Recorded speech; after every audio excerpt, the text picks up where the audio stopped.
Wait, Ben, but until then, let's take a live look outside right now from the Mission Ridge camera. It is a storm alert weather day and it's yucky out there. Let's get to meteorologist Cedric Haynes here in the studio for a check of our forecast. And Cedric, you said we're going to basically see kind of 2 rounds of rain today. That's right, Latrice. In fact, round number 1 kind of wrapping up as we speak here, as this is a fast-moving wave of heavy but short-lived rain that's moving on through. As we take a look at storm alert radar right now, you'll be able to see, again, heavier rainfall still showing up between Dayton and Athens, stretching back towards Cleveland, Blue Ridge, down towards Ellijay and Calhoun. But notice light rain from Cleveland over towards Calhoun and just to the west up towards Dayton and Dalton. And then here in Chattanooga and points to the west, look at things drying out. You saw those clouds disappearing. So that's not necessarily good news, and we'll show you why here in just a moment. But as we go in a little closer, show you where that heavy rain and, yes, some lightning with this activity as it made its way through. Now showing up there from Benton over towards Athens, and this is making its way up towards Turtletown, over towards Ducktown as well. So still some heavy rainfall left over portions of McMinn over towards Polk counties, and this is be moving towards Cherokee County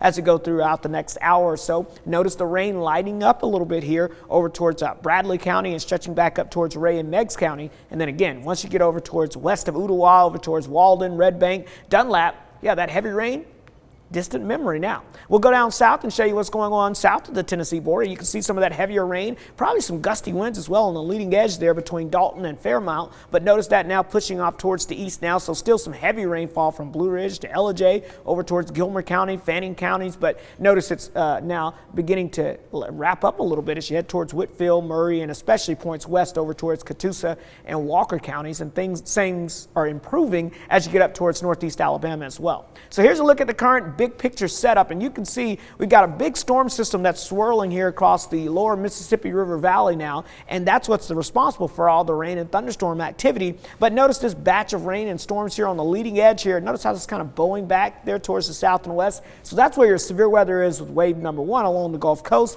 and this is pushing off to the east. Now back to the west, we're going to see if we can get a few breaks in the clouds, see if we can destabilize the atmosphere a little bit more later on this afternoon and evening. As this area of low pressure in the front begins to move into that atmosphere, it may spark off another round of showers and storms. It'll be isolated to scattered, but that would be when our best potential would be to possibly see a few severe storms. So that's what we're going to be watching for you very closely. The Storm Prediction Center again has our area outlook under that risk of severe weather. We're basically in a level 1 risk with the far western edges now sneaking into that level 2 risk across the area here. But overall, we've got kind of a marginal threat this afternoon, depending on how much the atmosphere can recover. If it stays cloudy and dreary throughout the afternoon, then we're not going to have enough instability to get any big storms to fire up later today. But if we see those clouds thinning out a little bit, the temperatures warming up a little bit, and maybe a peak or two of sunshine, we could see some of those storms refiring across the area. So we'll be watching that closely, with the main threat being the potential of some damaging gusty winds, maybe an isolated tornado, and maybe some hail as well up to quarter size. But again, it's going to be isolated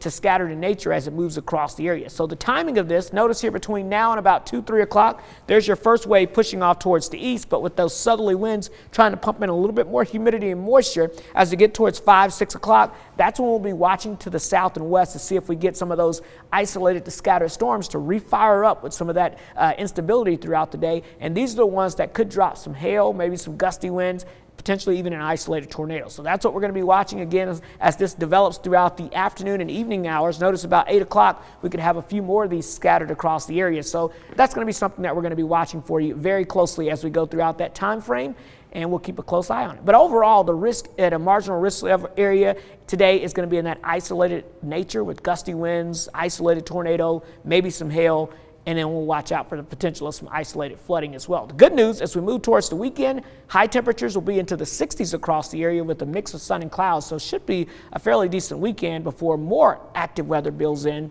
heading into next week.